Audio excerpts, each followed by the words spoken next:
Today we will be installing a leash cup after glassing.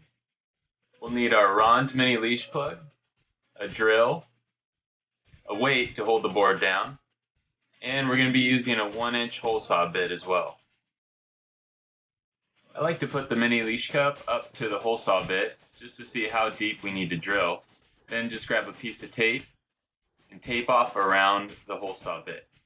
This will allow us to sink the hole saw bit into the board, and once the tape hits the deck line, we know we've gone deep enough. Now it's time to drill. Tape is in, and there we go. Blow it off, and you can use anything flat. A flathead screwdriver works great. I just happen to have this little flat wrench nearby. Pop that right out. It comes out very easily, as you can see. Want to make sure the hole is level so the leash plug sits level, so we might have to mess with it a little bit. Push down some of the foam, remove some of the stringer. We set the leash cup in there to make sure it fits, that it's deep enough. Pull it out.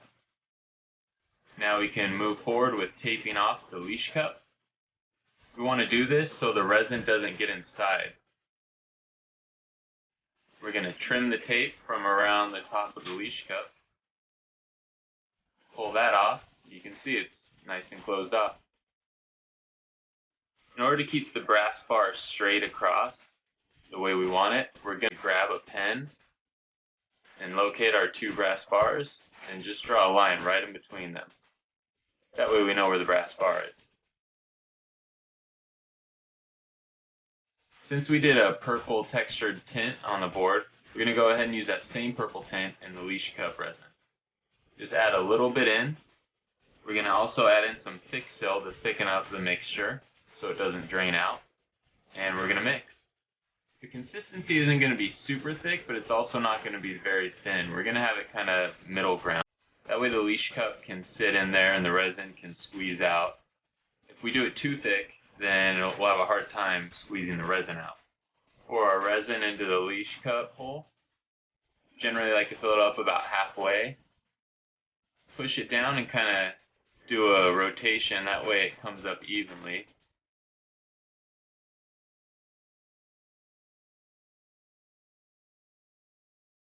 So you can see the resin is popping out. We're going to tilt it a few more times, kind of clean it up and push some of the resin back into the areas where it might have overflowed and squeezed out too much. Now we're just going to wait for it to dry. So the resin is dried, and now we're going to come back with our power sander and 80 grit abrasive. You can use sandpaper as well, and you can also sand it by hand if you don't have a machine. And we're just going to start to grind it down. As you can see, we're sanding the leash cup from different angles. That way you can flatten down the resin in the leash cup without hitting the board too much. You will eventually hit the board, but this way you won't gouge it and burn through your cloth.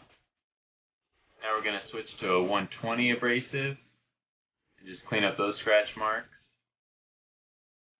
You generally grind the leash cup down and then go about sanding the board regularly, but since we're just doing this tutorial, we're just going to sand it all the way down, get it nice and smooth so you can see how it looks. Last but not least, we're coming back with our soft 180 grit abrasive. Once again, you can always substitute sandpaper for any of these steps. It works just fine. As you can see, a couple passes and it's nice and cleaned up. And there we go.